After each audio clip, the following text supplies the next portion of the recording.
let's now settle for the details. And you know, the question that many people are asking themselves is to remove or not to remove petroleum taxes. We're trying to get some answers here on Marketplace. Now, so basically, these people who have been pushing for the removal are making a lot of argument. They believe that both the worker unions, the think tanks are making some argument that government should look at removing the taxes on petroleum products. They believe that that could be the only way that they can actually help address these problems.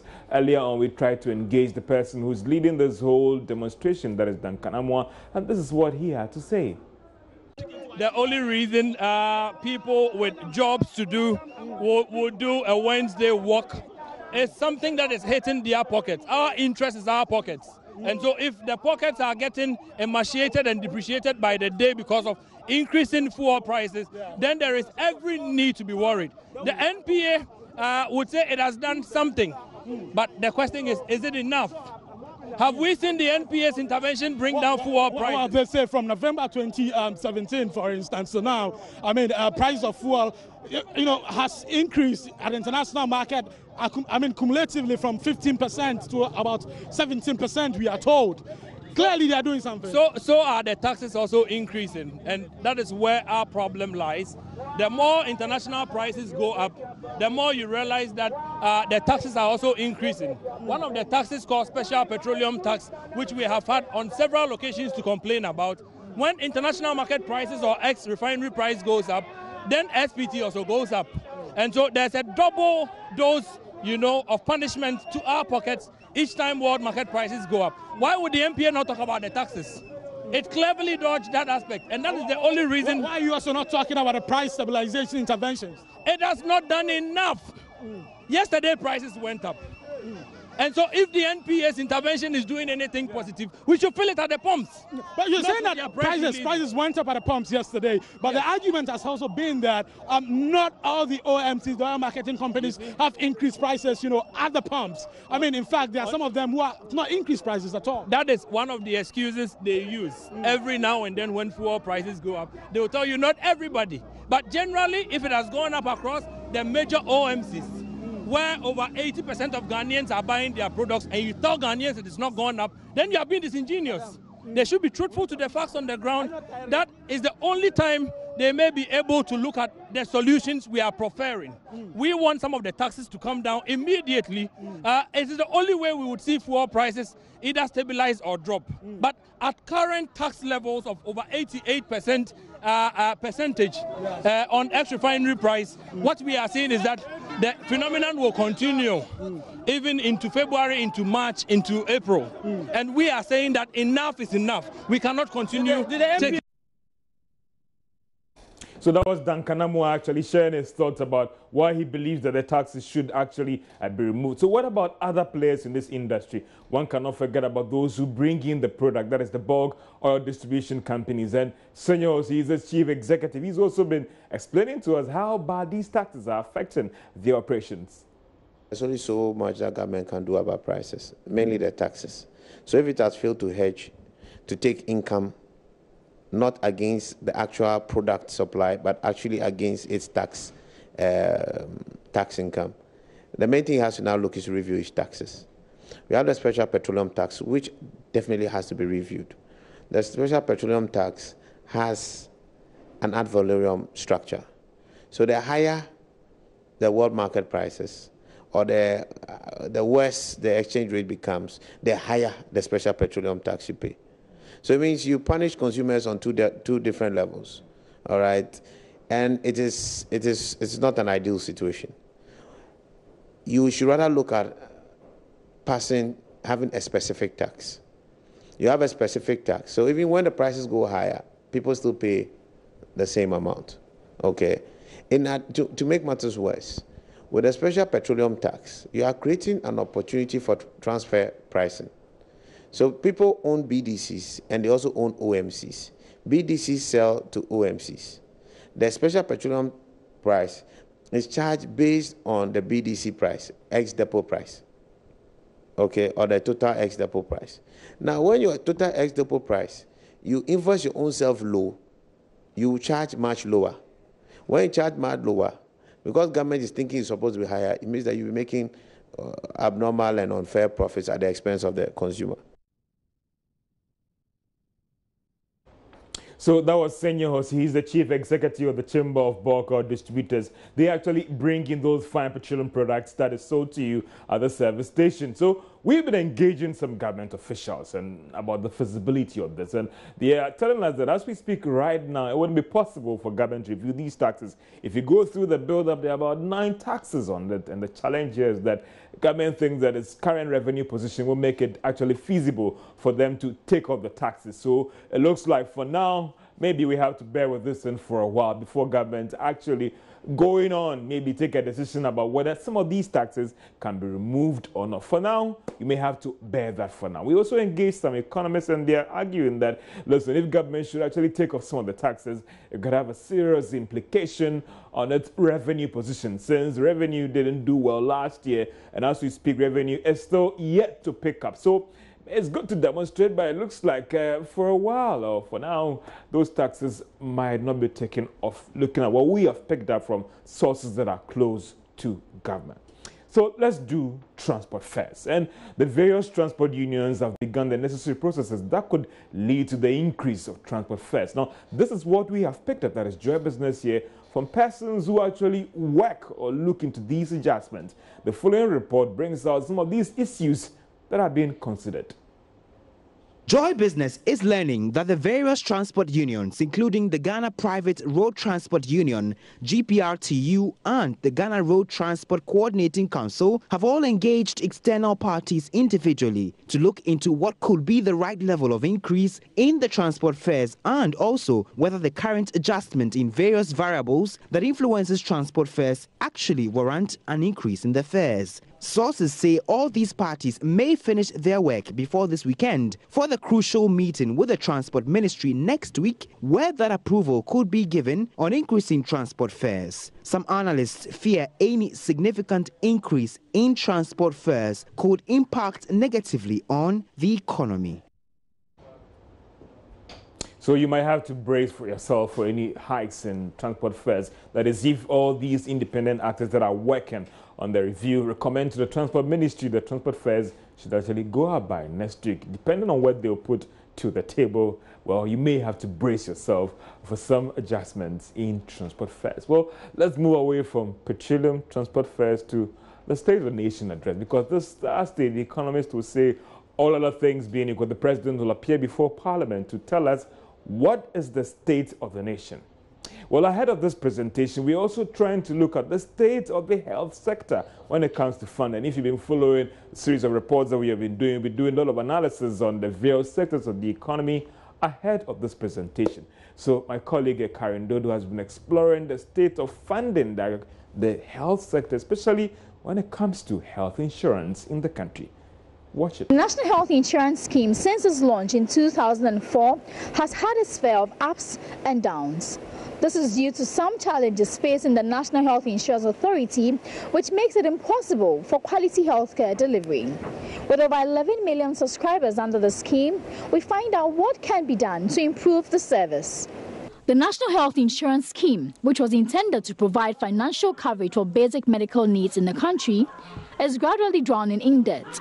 This is due to delays in paying National Health Insurance levy collected to the authority, as well as how the scheme has been managed.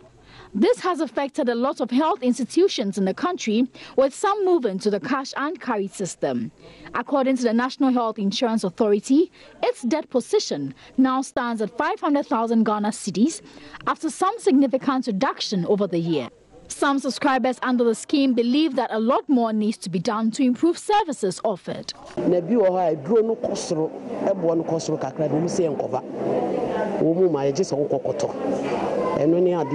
Sometimes when the drugs are expensive, the National Health Insurance doesn't cover it. Luckily, it covers my regular BP drugs. Correct.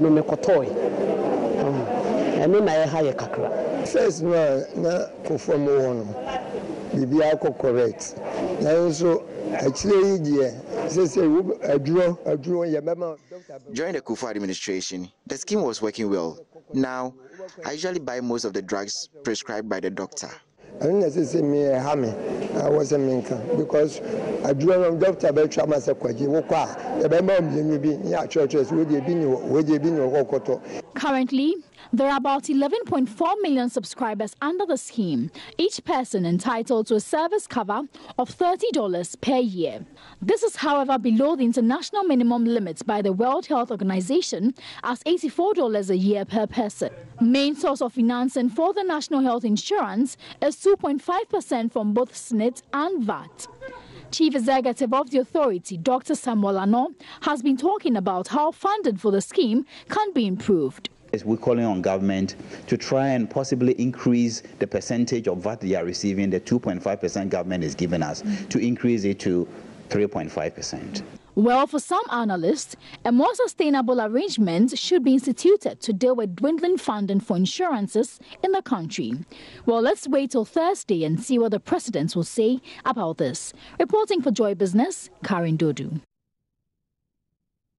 And thank you so much, Karen Dodo, for that interesting thoughts when it comes to funding of health delivery in this country. Well, it looks like we are going to be heavy on the various sectors as we assess the true state of each sector of the economy ahead of this presentation by the president, which is required by the Constitution for him to do so. So, from funding health delivery in this country, what about agric in terms of the food on your table? Let's talk about one district, one factory. Let's talk about planting for food and jobs and all those. Let's even talk about the fact that there have been thousands of jobs that have been generated out of this. So what is the situation right now? Charles Aite has been getting us some answers.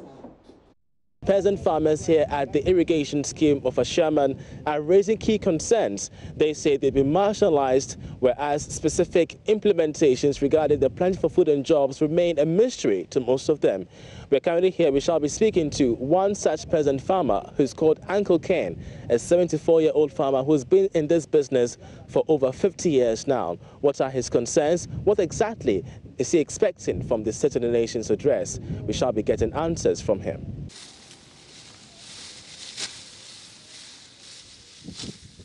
Uncle Ken, as he loves to be called, is a 74-year-old farmer who cultivates rice and maize in large quantities. He's been in this business for 50 years.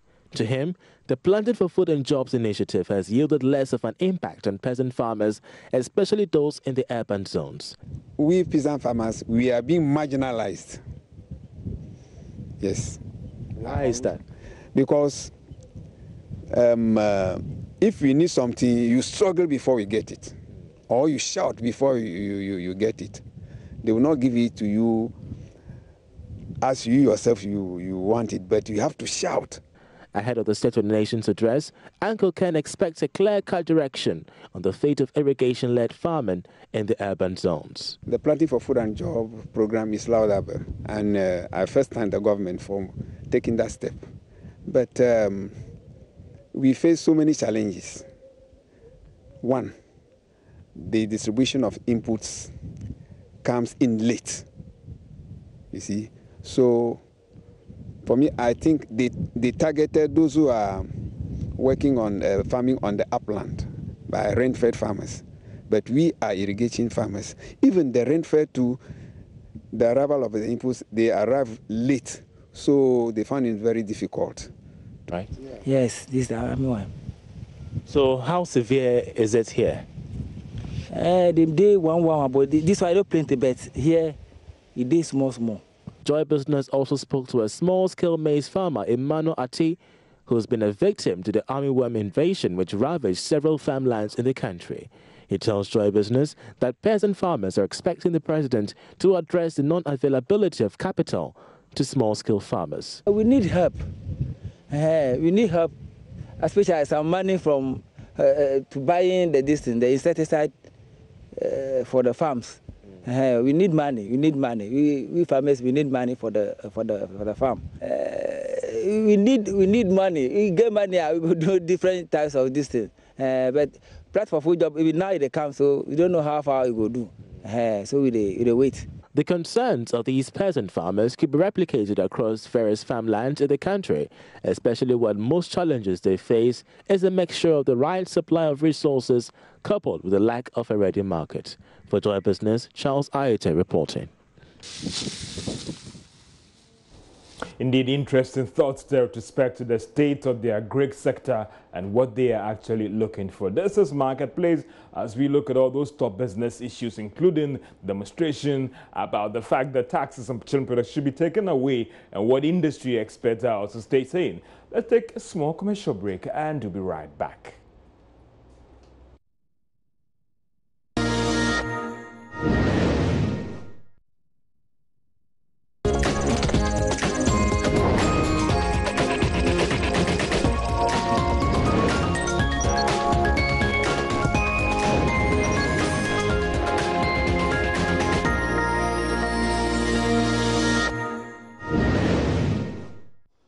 And this is Marketplace, where we look at the top business issues and those developments on the market and how they affect you and I. You've heard about the Terminal 3. Well, experience soon the airport as the Terminal 3 at the Kotoka International Airport is scheduled to be completed. That is in April 29th. The new terminal, which will cost an estimate about $250 million, will allow 5 million passengers a year, with the expansion potential of 6.5 million passengers. Addressing the stakeholders at the meeting here in Accra, Managing Director of the Ghana Airports Company, John Atifo, said the new terminal will improve services at the airport. We are very much on track for Terminal 3. And for those who don't know, now we have the boarding bridges in place. The whole place is tiled. The baggage handling system has been fixed. The lifts are in. We expect that by the end of the month, the car park should be, the asphalt should be in place for the car park. They're now working on the road connection, and therefore we are very hopeful that come April 29th, the contractor would have finished the construction. One will be left with the commissioning phase, where all of us, together with you, as part of the ORA team, will begin to put to practice all the things we've been working on in the last few months. So we are very hopeful, and we expect that Terminal 3 will come and give us all the things we promise you, and you'll enjoy more flying into Ghana. Indeed, interesting. I just cannot wait for the Terminal 3 in terms of having those bridges moving straight from those airplanes into those terminals, like those you see in the Jomo Kenyatta's Airport, South Africa, and in Dubai. Now, managers of the Deposit Insurance Scheme have justified the timing of the introduction of the scheme. Now, some industry watchers have criticized the Bank of Ghana for delaying the implementation of this scheme, looking at the fact that recently we had 2 banks going down as well as a microfinance company. Now, this should have come earlier, they had indicated, because they believe that it was critical in helping those people who've been affected by this. Speaking in an interview with Joy Business, coordinator of the scheme, Franklin Belnier, said the challenges have actually been addressed. They had to take their time, work on all these challenges, and then go ahead and introduce the scheme. The challenge that people have with deposit insurance is what we call moral hazard. That because people's deposits are secure, they will not monitor banks, and they will not be choosy in terms of where they place their funds. But that problem is addressed in 2 ways. The first way is that the deposit protection scheme is not a blanket cover for all deposits. The focus is on the small depositor. And that is why the coverage limits have been set.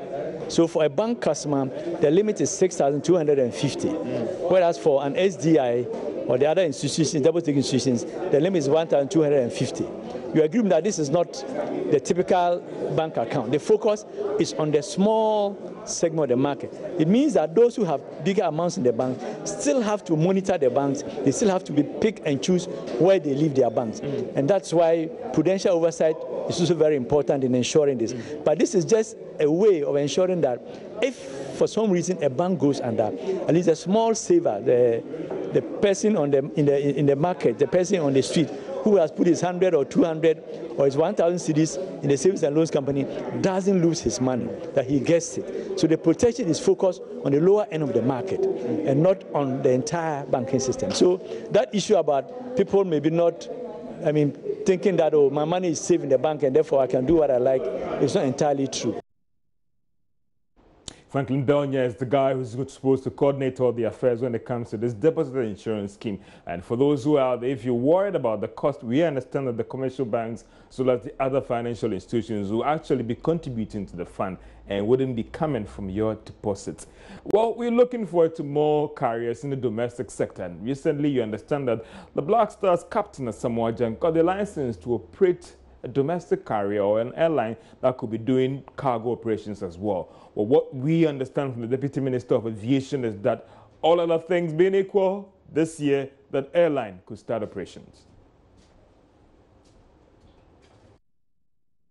You know that our government wants to create an enabling environment for businesses to thrive, and the airline industry is one area. In fact, our own manifesto, we are clear that I want to support indigenous Ghanaians to be able to build stronger airlines. You have heard of BabyJet airline by our own Asamoah Gyan, and I know that this year that airline will start operating. Other big giants in this country have also expressed interest to either partner other foreign companies or themselves to also establish their own airlines. As far as I'm aware, more than 10 people have done so, and I know more than 2 or more than 1 will be able to start operating this year.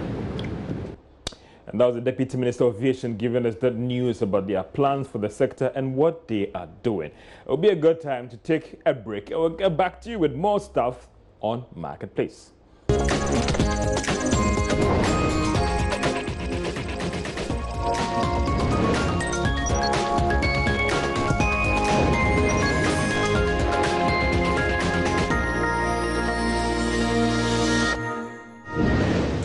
Well, all too soon we have to draw the curtain down. There's been issues about petroleum taxes, there's been issues about the relevance of it, there's been issues about whether government can indeed take off these taxes, the aviation sector, the State of the Nation address, and the agri sector. All these things wrap up in one show, that is The Marketplace. My name is George Yafe, and catch me later in town because I dash out to get some lunch. All the best, viewers. Good day.